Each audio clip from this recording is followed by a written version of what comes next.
financial advisor. I'm here today with Aly Luccari from Bright Organizing Solutions, who's a professional organizer. Welcome, Aly. Thank you, Gina. So what are we here to talk about today going through the divorce process? We're here to talk about your shared stuff and what you do with it. So Aly, give us some of your tips. So when it comes to shared possessions, especially when we're looking at utilitarian things that we need as we're dividing a household, obviously if we have two matching saucepans, that's easy to divide that in half. But what do you do with, like, when someone has a favorite spatula and someone else has a favorite knife or a favorite set?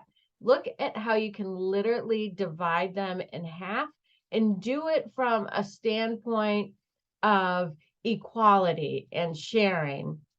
And then when you have those random leftovers, then you can take that extra spatula and maybe someone gets an extra spatula and the other person gets an extra favorite serving spoon, something along that line. So people feel like the division is very equal.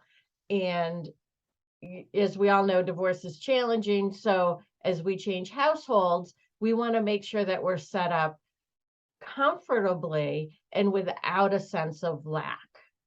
And by doing the intentional division of stuff, then when the new household is set up, you can avoid that huge sense of lack. And that can also go for linens and things along that line.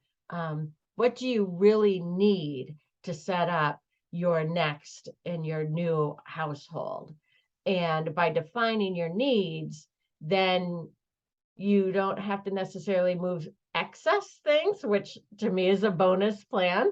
And you have, and if you use minimum plus one, which is one of my tenets of organizing, then you avoid that sense of lack, which I find is more common as we're going through this process than having too much.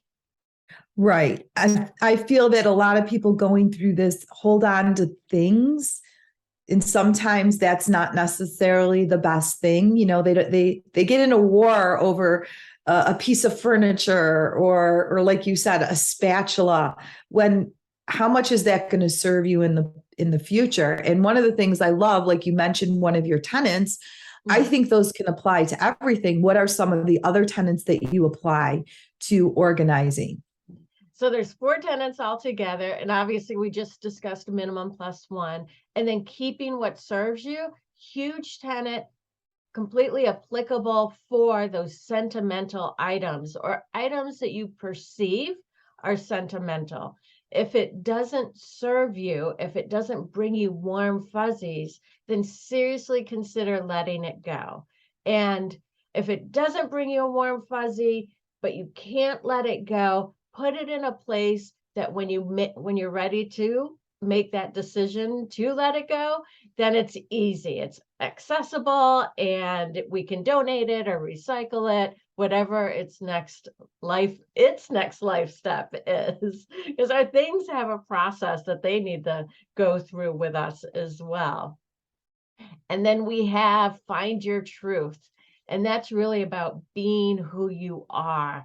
And at this transformative stage, I encourage people to very much consider what resonates with them in doing what they need to do. I was recently with somebody and their shoes were collected by the door, and they were like, oh, they need to go upstairs. And I was like, not if they're always collected by the door. Let's just make by the door a nice home for them there, because obviously they're not getting upstairs. And why live under the guise of doing what you should instead of doing what is right and natural?